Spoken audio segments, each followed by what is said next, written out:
dans un village pittoresque niché au cœur des savanes africaines, vivait Yara, une adolescente de 16 ans, aux yeux d'émeraude et aux cheveux crépus comme les ombres des baobabs.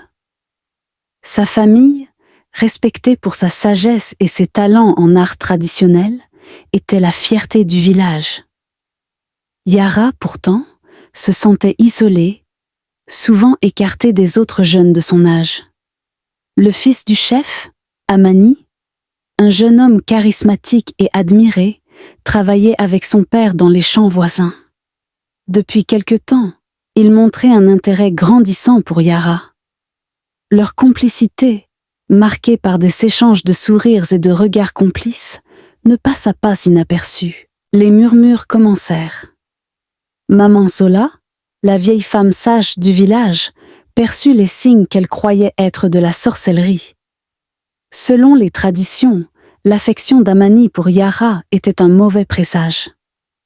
Les femmes du village, influencées par Maman Sola, accusèrent Yara d'utiliser des pouvoirs occultes pour ensorceler les hommes.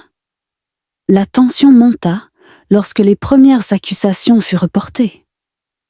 Maman Sola convoqua une réunion publique, clamant que Yara devait prouver son innocence.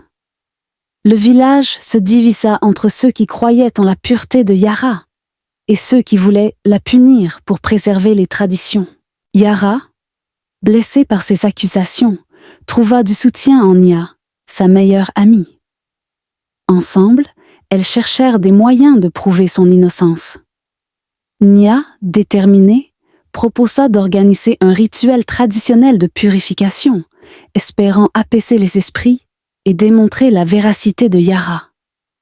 Maman Sola, bien que réticente, accepta le défi. La cérémonie fut prévue pour la pleine lune, un moment symbolique et chargé de mystère. La nuit de la pleine lune, le village se rassembla autour d'un grand feu de camp. Yara, en tenue traditionnelle ornée de symboles ancestraux, commença à danser avec grâce et ferveur.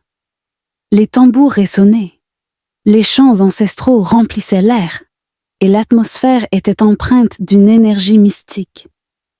Alors que le rituel se poursuivait, les doutes de Maman Sola commencèrent à s'effriter. Yara, avec l'aide de Nia et de quelques alliés, démontra à travers des gestes et des chants traditionnels que ses intentions étaient pures. Le rituel se termina par une prière collective pour la vérité et la réconciliation. Le lendemain, la tension s'apaisa. Maman Sola, confrontée à la sincérité de Yara et au respect des traditions que Yara avait affichées, admetta ses erreurs. Les femmes du village, touchées par le courage et la dignité de Yara, reconnurent l'injustice de leurs accusations. Le chef du village, voyant l'harmonie restaurée, proclama un nouveau respect pour la diversité des croyances et des talents. Yara et Amani, libérés des préjugés, purent enfin vivre leur amour sans crainte. Le village retrouva sa paix, enrichi par les leçons tirées des épreuves traversées. Yara, bien que marquée par cette expérience, devint un symbole de courage et d'intégrité.